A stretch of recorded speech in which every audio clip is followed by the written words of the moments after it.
భారత్ బంగ్లాదేశ్ సరిహద్దుల్లో ఉద్రిక్త పరిస్థితి ఏర్పడింది. భారత్ పాక్ మధ్య ఉద్రిక్తతల నేపథ్యంలో బంగ్లాదేశ్ పాక్ కు అనుకూలంగా వ్యవహరిస్తోంది.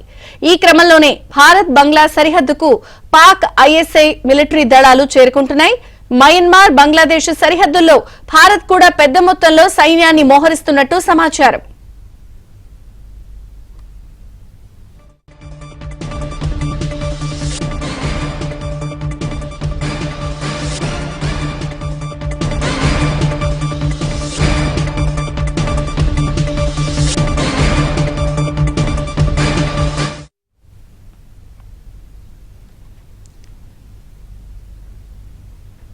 ఇక పహల్గామ్ ఉగ్రదాడి నేపథ్యంలో పాకిస్తాన్ డబుల్ గేమ్ ఆడుతోంది. ఉగ్రదాడిపై భారత్ ఇంకా రియాక్షన్ మొదలు పెట్టకముందే పాక్ ఓవర్ యాక్షన్ చేస్తోంది. భారత్ ఏ క్షణమైనా సైనిక చర్యకు దిగుతుంది అంటూ ఆరోపణలు చేస్తూనే మరోపక్క యుద్ధ సన్నాహాలు మొదలుపెట్టేసింది. ఈ క్రమంలో పాక్ ఎత్తులకు భారత్ పై ఎత్తులు వేసింది. పాక్ సైనిక విమానాలకు నావిగేషన్ సిగ్నల్స్ అందకుండా చర్యలు చేపట్టింది. అత్యాధునిక ఎలక్ట్రానిక్ వార్ఫేర్ వ్యవస్థలను సరిహద్దుల్లో మోహరించింది.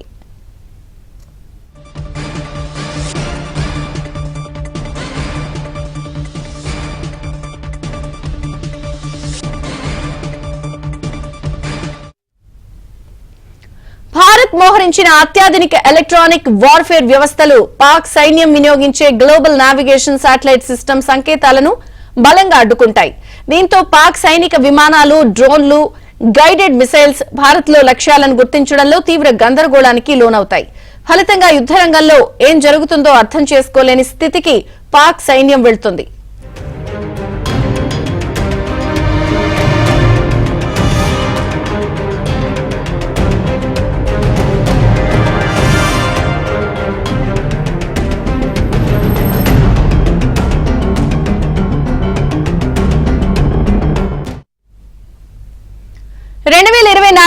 Centre for land warfare studies లెక్కల ప్రకారం భారత్ వద్ద ఇలాంటి వ్యవస్థలు దాదాపు 50 వరకు ఉన్నాయి.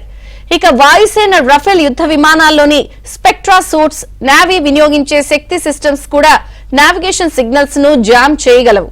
కాగా పాకిస్తాన్ విషయానికొస్తే దాని వద్ద సొంతంగా తయారు చేసుకున్న ఎలక్ట్రానిక్ వార్ఫేర్ వ్యవస్థలు లేవు.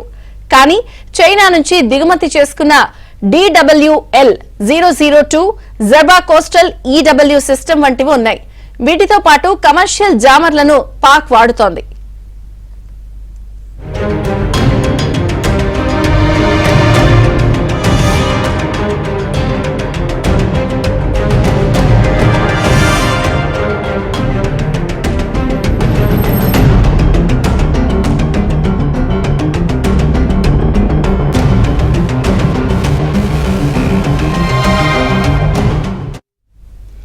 మరోపక్క పహల్గామ్ ఉగ్ర దాడి అనంతరం భారత్ పాకిస్తాన్ మధ్య ఉద్రిక్తతలు రోజురోజుకు పెరిగిపోతున్నాయి.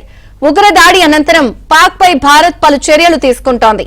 ఈ క్రమంలోనే పాకిస్తాన్ కు చెందిన పలువురు ప్రముఖ నటులు ఇన్స్టాగ్రామ్ ఖాతాలను భారత్ నిలిపివేసింది.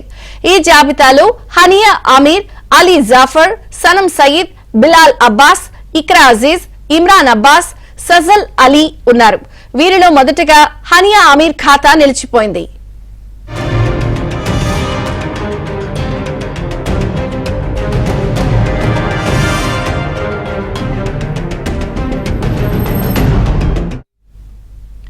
కాగా 16 పాకిస్తానీ యూట్యూబ్ ఛానళ్లపై భారత్ ఇప్పటికే నిషేధం విధించింది. ఇవి భారతదేశం, సైన్యం, భద్రతా సంస్థలపై తప్పుడు ప్రచారాలు, సున్నిత విషయాలపై రెచ్చగొట్టే విషయాలను ప్రసారం చేస్తున్నాయని ప్రభుత్వ వర్గాలు మండిపడ్డాయి. పాకిస్తాన్ కు చెందిన మాజీ క్రికెటర్ షోయబ్ అఖ్తర్ కు చెందిన యూట్యూబ్ ఛానల్ ను కూడా భారత్ నిషేధించింది.